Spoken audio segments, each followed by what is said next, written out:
Trails and Tales update just got released, and the reason why I'm starting this video in the main menu is not because I want to make a long intro, but because first mod overhauls the world creation menu. Now all the tabs are on the left side of your screen. First tab has world name, game mode, difficulty and cheats enabling options, but when we get to the world tab it becomes more interesting because when we change the world type, the screen on the left allows you to see how it looks, which is quite useful for new players. My favorite feature from this mod is the ability to select an icon from your world. The third tab is pretty basic and the world loading is unchanged, so here you can see that icon feature is actually working. We all know that you can use bone meal on double plants to get a copy of them, but what about normal flowers?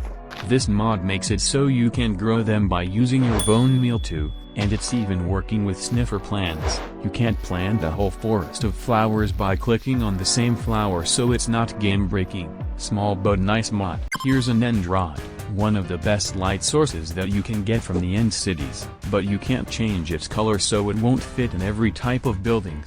This mod adds an alternative. Now you can simply place your blaze rod as a block. It has the same hitbox and model but has different colors. If you break it you'll get your blaze rod back. Cherry Grove is a new biome added in the update. Yeah, it looks cool but it has 0 new items. This mod might not be big, but now if you want to eat you can start breaking the leaves of the new trees and quite often it drops cherries that look like this. It's not very great but better than nothing, and it serves as an ingredient for the cherry pie, and this one is definitely a good food item. For the next mod we need to enchant our fishing rod as best as we can. Wait for the thunder and start fishing. I must mention that while I was recording this part of the video I spent like 15 minutes fishing and trying to get the new item, so this is a perfect part to remind you to like, sub and comment. The item from today's mod is a new trim. This is only the first trim that this mod adds, so let's just place it down in an item frame, and after I show you how to collect everything we'll check how it looks like. This dude spawned right when we need him. Sometimes he can sell you a second trim for only 5 emeralds, and this one is called Myth. Let's buy it, say thanks to the villager and put it in a second item frame. We need to collect 4 more. We can all agree that this mob is the biggest threat when you're defending your village from a raid. Well, now we can at least get a new trim from it. It's called Ram. 3 out of 6 and next trims are a bit easier to get. Well, I might have lied because the next trim can be found in the mesa mine shafts and it was really hard for me to find one, but I think it's just because I was unlucky. The fact that I was unlucky can be proven by my next attempt to find the 5th trim that's laying in the igloo just with 50% chance, but after another 20 minutes I finally got it and we have only 1 trim left. To find the final trim you need to go to the nether and find a ruined portal. I finally got lucky here and found it in my first attempt. Let's bring it to the base, and now we have all 6 new trims that are added to the game with this mod. It's time for the best part. Let me show you how it looks like. I've upgraded our base so it'll look cooler. I don't have much to say about the trim, so I'll just show it to you and you can rate them in comments.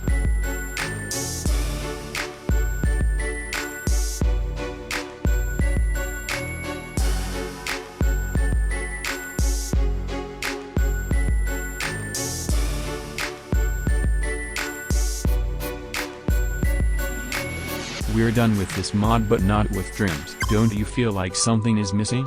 Now you can trim elytras. All the trims and materials can be applied to the elytra. But the most interesting part is that you can use trims from the previous mod if you downloaded all the mods. When you get it might look like something is broken, but that's because you should select a resource pack that will be added in your game. As you can see now you have even more beautiful trims on elytras. It looks cool on armor stands. This is Snuffle. Say hi to him. He's a cute snowy friendly animal with big tongue. When he's walking he leaves snowflake particles behind him. If you wonder why he has no eyes, just take shears and right click him. Now it looks even cuter, and you've got a frosty fluff block. It has a cool texture and you can break it to make it a normal Snuffle fluff. My favorite part is the carpet that you can craft from both of the variants. But if you think that I told you everything, you're wrong. Grab a slime ball and right click it on the Snuffle. He's getting a new haircut with every click. Magma cream can be used on the Snuffle to make him not frosty, and if you use shears you'll get a Snuffle fluff, of course. Small mod, but it's really detailed. This is a beacon. The next mod is aimed to improve it. When you select an effect from the beacon, you can only get it if you're close to it. But now it's extremely useful to build a diamond beacon because its reach is now much longer.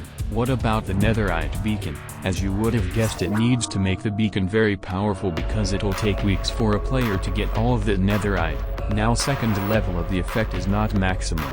You can be very powerful, very fast, and easily jump on the mangrove trees from the ground. If you think that it's too powerful, remember how many netherite blocks you should get for it. For the next mod we should open the main menu again because it is a whole new world generation type, Hexlands. The world is now divided into hexagons. Every hexagon contains a biome with a random size and they're divided by stone brick walls. Every structure spawns here too, but they can be in multiple hexagons at once, so it's entirely possible to beat the game and get any item you want. Let's not forget about end dimension for the last few mods. After defeating the ender dragon you might want to build a base in the end, but unlike the nether it's impossible to set your spawn here.